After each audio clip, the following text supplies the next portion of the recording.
Good afternoon everyone. Then I hope आप सभी लोग ठीक होंगे। तो बात करते हैं आज के टॉपिक की। तो इस टाइम हम अपना फर्स्ट ईयर का 6 पेपर कवर कर रहे हैं। तो 6 पेपर में हम लोग अपना 3 यूनिट का 3.3 चल रहा है। हमारा क्या चल रहा है? हमारा 3.3 क्या है? सोशल स्ट्रैटेजीज एंड अप्रोचेस, क्या सामाजिक रणनीतियाँ और दृष्टिकोण। जैसे सोशल स्टोरीज, सामाजिक कहानियाँ, कॉमिक स्क्रिप्ट या पीयर मेडिएटेड प्रोग्राम, सहकर्मी मध्यस्थ कार्यक्रम। पहले समझते हैं टॉपिक क्या है, उसके बाद इसे पढ़ते हैं। ठीक है, जैसे कि लिखा हुआ है आपका यहाँ पे, ऑटिज्म से पीड़ित व्यक्तियों की शैक्षणिक आवश्यकताओं को पूरा करने के प्रावधान उन्हें व्यस्तता में यथासंभव स्वतंत्र जीवन जीने में सक्षम बनाने के लिए तैयार किए गए हैं। जो भी हम स्ट्रैटेजीज करते हैं, एक व्यक्ति जब जिस तरीके से सामान्य रूप से समाज में जीवन व्यतीत करता है, तो उसे समाज में रहने के कुछ कायदे कानून, क्या उसकी स्ट्रैटेजीज होती है, वो सब उसे पता होना चाहिए। हम किस तरह से चीज़ों को लाइफ स्पेंड करते हैं। तो क्या है? स्वतंत्र जीवन जीने में, इंडिपेंडेंट लिविंग में क्या है? इंडिपेंडेंट बनाने के लिए प्रोग्राम तैयार किए जाते हैं। इसका तात्पर्य यह है कि शिक्षा व्यक्तियों को कार्य कौशल प्रदान करेगी जो उन्हें रोजगार प्राप्त करे। कि मतलब ऐसे लोगों को हमें ऐसे वर्क स्किल्स बच्चों को लर्न कराने हैं जो उन्हें एम्प्लॉयमेंट या रोजगार व्यवसाय प्रदान कर सके आगे इन फ्यूचर। आगे देखें, आगे क्या लिखा हुआ है? क्या लिखा है? व्यवसाय प्राप्त करने, अपनी नौकरी बनाए रखने, स्वतंत्र रूप से रहने में सक्षम होने और पर्याप्त अवकाश प्राप्त कौशल करने के लिए योग्य बनाएगी। जो भी इनकी स्ट्रैटेजीज है वो क्या है? आपको जो आपका एम्प्लॉयमेंट प्राप्त करने में किस प्रकार से आप नौकरी को प्राप्त करते हो और किस तरह से अपनी नौकरी को लंबा टाइम चलाते हो, स्वतंत्र रूप से क्या है? जीने में सक्षम बनाने में और पर्याप्त अवकाश कौशल प्राप्त करने के योग्य बनाता है। जो भी आपकी लाइफ के लिए नेसेसरी स्किल्स हैं उन सभी को लर्न कराता है।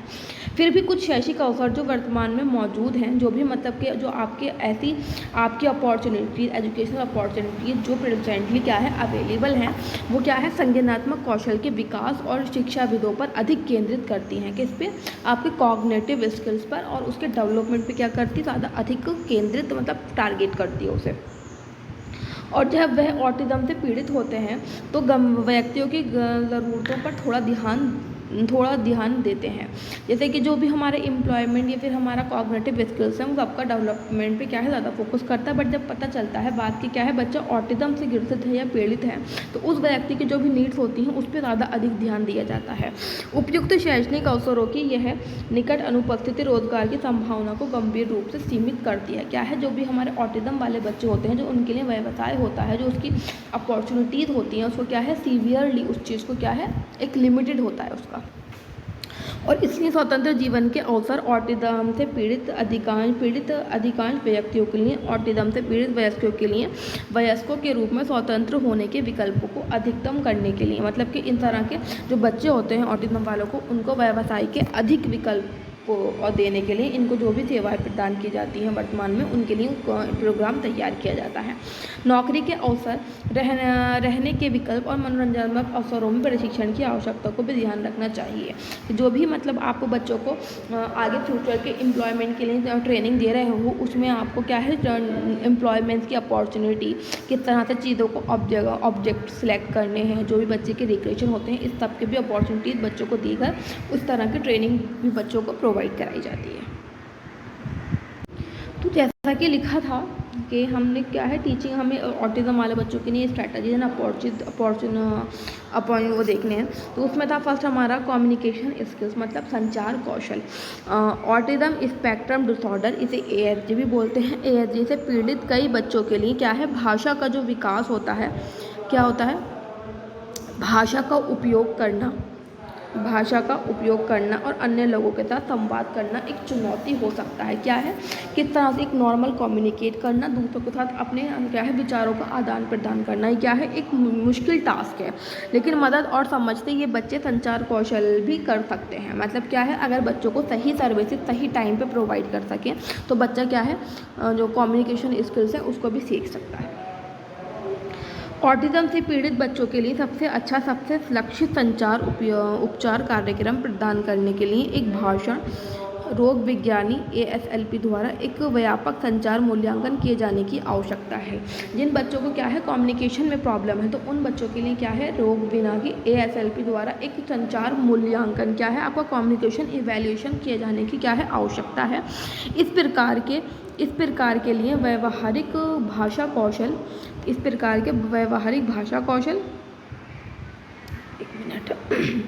भाषा कौशल कार्यात्मक सामाजिक संचार के साथ साथ अर्थ भाषा कौशल के मतलब आपको कम्युनिकेशन के साथ साथ जो भी आपका मीनिंग लैंग्वेज को निकलता है, भाषा का अर्थ, सामग्री, संदर्भ समेत क्या है सब चीज़ों का मूल्यांकन किया जाता है।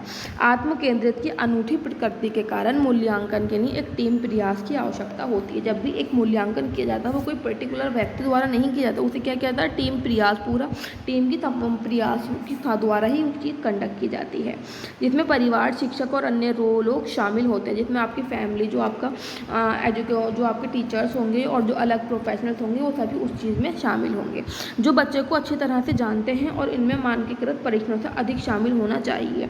ऐसे लोग शामिल होने चाहिए जिनको बच्चे की स्ट्रेंथ और नीड्स के बारे में क्या है अच्छी पहचान है, और जो आप जिस चीज़ से बच्चे का असेसमेंट कर रहे हो वो मानकीकृत परीक्षण में शामिल होने चाहिए। उपचार के निर्माण लेने के लिए और एक आधार रेखा प्रदान करने के लिए बच्चे का पूरी एक तस्वीर की आवश्यकता होती है, जिसके द्वारा प्रगति को मापा जा सकता है। मतलब ऑल ओवर तस्वीर से यहाँ मालूम कर रहे हैं कि बच्चे की ऑल ओवर डिटेल क्या उसकी स्ट्रेंथ नीड आपको पहले से पता होनी चाहिए, जो इससे हम असेसमेंट के बाद बच्चे की स्ट्रेंथ वगैरह का पता लगा सकें। यहाँ देखिए क्या लिखा हुआ है कि यहाँ से कार्यात्मक संचार प्रशिक्षण जो भी आपका मतलब प्रोग्राम है, आपका फंक्शनल कम्युनिकेशन ट्रेनिंग आता है, जिसमें क्या है व्यक्ति को वांछित अंत प्राप्त करने के लिए भाषा मतलब उसे एक पॉजिटिव चीज़ को प्राप्त करने के लिए जो भी उसकी लैंग्वेज होती है, उसके गेस्चर्स होते हैं, जो उनकी छवि होती है, फोटोज होते हैं, सभी जानकारी को एक विश्वसनीय तरीका सिखाया जाना शामिल है। इसे कार्यात्मक कहा जाता है क्योंकि ये बच्चे को केवल एक वस्तु को लेबल करना नहीं सिखाता, मतलब बच्चे को उसके नेम से जानना नहीं सिखाता, बल्कि कुछ आवश्यक या वांछित प्राप्त करने के लिए शब्दों या संकेतों को उपयोग करने पर भी ध्यान केंद्रित करता है। सिर्फ वस्तुओं का नाम लिखने के लिए नहीं, जो भी उनकी नीड्स की बेसिक सारी चीज़ें होती हैं उन सभी शब्दों को और उनको गेस्चर के थ्रू उस पर क्या है उसका उपयोग करने के भी योग्य बनाता है। एक भोजन, एक खिलौना, एक गतिविधि, बाथरूम की यात्री किसी चीज़ से ब्रेक आदि। तो जैसे FCT में बच्चों को भाषा और संचार के बारे में सिखाने के लिए सकारात्मक दृष्टिकरण का उपयोग शामिल है। जब भी आप बच्चे को क्या है लैंग्वेज और कम्युनिकेशन के बारे में चीज़ों को लर्न कराते हो तो उसमें क्या है पॉजिटिव दृष्टिकरण का उपयोग किया जाता है, मतलब पॉजिटिव बिहेवियर बच्चों के साथ यूज़ किया जाता है ताकि उनकी ज़रूरतों को पूरा करने के लिए दूसरों के साथ प्रभावी ढंग से बातचीत करने की उनकी क्षमता में वृद्धि हो सके। क्यों? क्योंकि बच्चा अपनी चीज़ों को, अपनी नीड्स को या अपनी स्टैंड को दूसरों के साथ किस प्रकार से शेयर कर सकता है, वो एबिलिटी बच्चे के अंदर डेवलप हो जाए। नेक्स्ट देखते हैं, नेक्स्ट स्लाइड पे क्या बात कर रखी है। तो आपकी नेक्स्ट हेडिंग आपको ऊपर दिखाई दे रही है सामाजिक कहानियाँ, सोशल स्टोरीज। तो सामाजिक कहानियाँ एक शिक्षक और सलाहकार कैरोल ग्रे द्वारा बनाई गई थी कि बच्चों के साथ हम सोशलाइजेशन स्टोरी के थ्रू सिखा सकते हैं। तो किसने डेवलप की थी? ये सलाहकार कैरोल ग्रे द्वारा बनाई गई थी 1990 में। उसने अपने ऑटिस्टिक छात्रों को स्कूल आधारित स्थितियों की एक श्रृंखला के लिए तैयार करने में मदद करने के लिए सामाजिक कहानियाँ बनाने के विचार के साथ उपयोग करना शुरू किया कि मतलब किस तरह से कंडीशन को हम लोग कहानी में कन्वर्ट करके बच्चों के साथ उस चीज़ साझा कर सकते हैं, उन्हें सुना सकते हैं। कई दशकों के दौरान उन्होंने एक प्रणाली और दृष्टिकोण को पूरा किया जिससे उन्होंने पेटेंट कराया है, जबकि कई लोग अपनी सामाजिक कहानियां बनाते हैं। 1990 के बाद से कुछ शोधकर्ताओं ने सामाजिक कहानियों की प्राथमिकता का पता लगाया है कि अधिकांश ने इस दृष्टिकोण को उपयोग पाया है। हालांकि कुछ मिश्रित परिणाम है कि मतलब बहुत सारे लोगों ने फिर अपनी स्टोरीज बनाना शुरू की कि इसका ऑटिस्टिक वाले बच्चों पर क्या इफेक्ट पड़ता है। बहुत सारे शोध हुए, बहुत था, सबके अपने अलग अलग पॉइंट ऑफ व्यू थे। हालांकि कुछ मिश्रित परिणाम थे। क्या था? कुछ मिश्रित था कि कोई चीज़ वो चीज़ बच्चों पे इफ़ेक्ट कर भी सकती है और नहीं कर सकती। स्पष्ट रूप से सामाजिक कहानियाँ तभी उपयोगी हो सकती हैं जब दर्शक सामग्री को समझने और कार्य करने में व्यस्त रुचि रखने वाले और सक्षम हैं। कि जब आप बच्चों को स्टोरी, तो उन्हीं बच्चों पर क्या है वो उपयोगी हो सकती हैं जो चीज़ों को समझते हों, उसमें इंटरेस्ट रखते हों। सामाजिक कहानियाँ ऑटिस्टिक बच्चों को सामाजिक स्थितियों की व्याख्या करती हैं। जो भी ऑटिस्टिक बच्चे होता है उनमें सोशल कंडीशंस को क्या है डिपेंड करती हैं उन पे, और अन्य सामाजिक रूप से उपयुक्त व्यवहार और प्रतिक्रिया को सीखने में मदद करते हैं कि और किस प्रकार से सोशलाइजेशन में किस तरह से क्या रिस्पॉन्स रहता है और क्या बिहेवियर रहता है। चीज़ों को लर्न करने में क्या करता है, आपकी मदद करता है। इन कहानियों को कभी कभी सामाजिक लिपियाँ, सामाजिक व्याख्यान या कहानी आधारित हस्तक्षेप कहा जाता है। ये क्या है, एक तरीके से इंटरवेंशन का आप वे बोल सकते हो। तो क्या है, इंटरवेंशन का वे है ये। तो ये भी एक हस्तक्षेप इंटरवेंशन बन चुका है जिसमें बच्चों को हम सोशलाइजेशन स्टोरीज के थ्रू चीज़ों को लर्न कराते हैं। नेक्स्ट स्लाइड चेंज की क्या है, केरल गिरे के अनुसार एक अच्छी सामाजिक कहानी के मानदंड संक्षेप में इस प्रकार है। जिन्होंने कहानियों के सोशल स्टोरीज को क्या है डेवलप किया था केरल गिरे, तो उनके अनुसार एक अच्छी सामाजिक अच्छी कहानी के जो भी मानदंड है, क्या उनके क्राइटेरिया हैं, वो उन्होंने इस प्रकार दिए गए हैं। फर्स्ट ऑप्शन पढ़ें, एक सहायक सार्थक वर्णनात्मक तरीके से सटीक जानकारी साझा करें। बच्चों को इस प्रकार से स्टोरीज बताएं, मतलब इस प्रकार से जो सोशलाइजेशन के विचार आपके थॉट्स होते हैं उनको कहानी में कन्वर्ट करके बच्चों को चीज़ें एक्सप्लेन करें। अपना दार्शनिक ऑटिज्म से पीड़ित व्यक्ति और वर्णित कौशल, अवधारणा या स्थिति के प्रति उनके दृष्टिकोण को समझे। जो भी बच्चों का दृष्टिकोण है चीज़ों को, कंडीशन को लेकर, पहले उन कंडीशन को समझे, उसके बाद बच्चों के सामने चीज़ें प्रेजेंट करें। प्रत्येक सामाजिक कहानी में एक शीर्षक, परिचय, मुख्य भाग और सारांश निष्कर्ष करें। मतलब आप मतलब कोई यूजलेसली आपको स्टोरी डेवलप नहीं करनी है। आपको स्टोरी में प्रॉपर जो आपकी सामाजिक स्टोरी होगा उसमें क्या उसका शीर्षक है, उसको किस तरह से आपको परिचय देना है, उसके क्या भाग हैं, उसमें क्या कैरेक्टर्स हैं, आदि सभी का क्या है उसमें इंक्लूड रखें। उसके बाद नेक्स्ट पढ़ते हैं क्या लिखा है कि लिखते समय पहले या तीसरा व्यक्ति की आवाज़ का प्रयोग करें, सकारात्मक स्वयं रखें, बिल्कुल शाब्दिक और सटीक रहें। क्या है, जो भी आप लिख रहे हो पहले आप चीज़ों को डेवलप करोगे, जो भी बच्चों को आपको चीज़ सिखानी है उसके बाद आप उसको नोट डाउन करोगे। तो उसमें क्या बात कर रखी है, कैरेक्टर्स का क्या है, आप साउंड का प्रयोग भी कर सकते हो और चीज़ों को पॉजिटिव वे में प्रेजेंट करें। प्रमुख प्रश्नों के उत्तर कौन, क्या, कहाँ, क्यों, कब और कैसे दें। जो मतलब उसमें आप बच्चों को स्टोरी सुनाते हो, स्टोरी सुनाने के साथ साथ उसमें इस तरह के शब्दों का यूज़ करके बच्चों से उस तरह का रिप्लाई भी ले सकते हो। वर्णनात्मक वाक्यों के साथ साथ कोचिंग वाक्यों को भी शामिल करें। ज़्यादा कि जो आप वर्ण का यूज़ करते हो उनका यूज़ करने के साथ आपको कोचिंग वाक्यों का भी यूज़ करना चाहिए। जितना आप निर्देशित करते हो उससे अधिक का वर्णन ना करें। जितना आप बच्चों को बता रहे हैं उससे अधिक बच्चे की कैपेसिटी के अकॉर्डिंग चीज़ों को एक्सप्लेन करें। उससे बच्चे की कैपेसिटी के ज़्यादा चीज़ों को ना ही समझाएं, वरना वो चीज़ बच्चे के समझ में नहीं आएगी। अपनी सामाजिक कहानियों को प्रस्तुत करने से पहले उनकी समीक्षा करें, उन्हें परीक्षित करें। मतलब जो भी आपने अपनी स्टोरी लिखी है वो स्टोरी बच्चों के सामने प्रस्तुत करने से पहले उसकी स्वयं से समीक्षा करें। लिखने से पहले योजनाएं बनाएं, पहले चीज़ों को प्लान करें, उसके बाद लिखें। उसके परिणाम जो भी उसका रिजल्ट आएगा उसको ऑब्जर्व करें और जो बच्चे के नीड्स है उसके अनुसार बच्चों को निर्देश दें। दर्शकों के लिए कम से कम 50 तालियाँ पुष्टि शामिल करें। जो भी बच्चा को देख रहा है इस तरह से उनमें क्या है, बच्चों के लिए रिवॉर्ड के रूप में क्लैपिंग वगैरह भी इंक्लूड करनी चाहिए। उसके बाद नेक्स्ट देखें क्या लिखा है, कॉमिक स्ट्रिप्स। कॉमिक स्ट्रिप्स में क्या है कि जो केरल गिरे थे जिन्होंने कहाँ सोशल स्टोरीज़ का डेवलप किया था, उन्होंने क्या है कॉमिक स्ट्रिप्स बातचीत के सरल दृश्य प्रतिनिधित्व है। उन्होंने दिखाया है कि बातचीत में वास्तव में कही गई बातें कि क्या जो रियलिटी में हम लोग कन्वर्सेशन करते हैं उसमें हम किस तरह से चीज़ों को बच्चों के सामने प्रेजेंट कर सकते हैं। सेकेंड आपको यहाँ लिख रहा है लोग कैसा महसूस कर रहे हैं। उसके बाद हम देखें लोगों के इरादे क्या हो सकते हैं। चीज़ों को हम हर एक चीज़ को हम ऑब्जर्व करते हैं। जो हमारा कॉमिक स्क्रिप्ट है, वार्तालाप, जो हमारा कम्युनिकेशन है, सामाजिक बातचीत और बातचीत के अमूर्त पहलुओं का प्रतिनिधित्व करने के लिए छड़ी के आंकड़ों और प्रतीकों का उपयोग करते हैं। जैसे जो भी चीज़ें हैं जो हम बच्चों को मतलब कॉन्क्रीट अब्स्ट्रैक्ट के पहलुओं जो भी उसके बारे में बात करते हैं, तो बच्चों को क्या होता है, बच्चों को मूर्त तो अमूर्त लेके जाना चाहिए। पहले बच्चों को ऐसी चीज़ों के बारे में करना चाहिए जिसके बारे में हम पिक्चर बच्चों को शो करके उसके बारे में बता सकते हैं। जैसे प्रतीक का उपयोग करना चाहिए, कोई भी चिन्ह, सिंबल वगैरह। एक बयान या संदेश की भावनात्मक सामग्री का प्रतिनिधित्व करने के लिए रंग का उपयोग करना चाहिए। अगर आप बच्चों के साथ क्या है कुछ उसके फीलिंग्स रिलेटेड इमोशंस के साथ कार्य कर रहे हैं तो उसमें आप कलर्स का यूज़ कर सकते हैं। उसके बाद आगे आपको दिख रहा है आपको पीयर एंड मेडिएटेड प्रोग्राम, मतलब पीयर मध्यस्थ कार्यक्रम।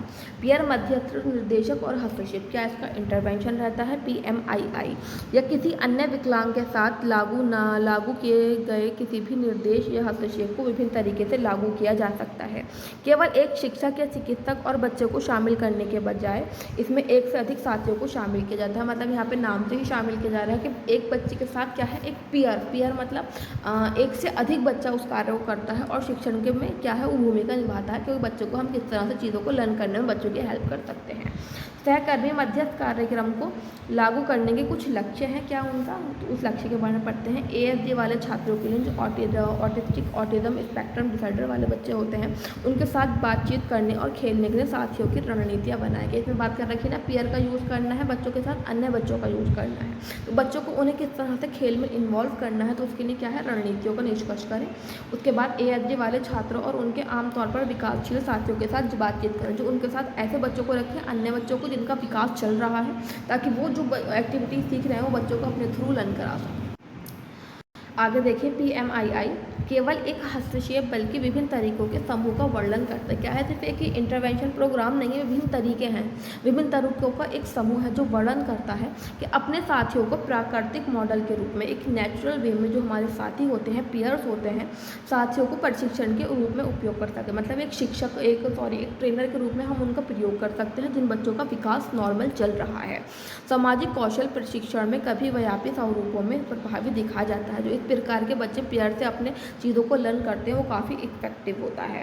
तो नीचे कुछ उदाहरण दिए गए हैं कि कैसे दंडों को विभिन्न शिक्षार्थियों के लक्ष्यों को पूरा करने के लिए अनुकूलित किया जा सकता है। कि क्या है, नीचे कुछ लक्ष्य दे रखे हैं कि हम किस प्रकार से अपने लक्ष्य को बच्चों के अंदर अडेप्ट कर सकते हैं।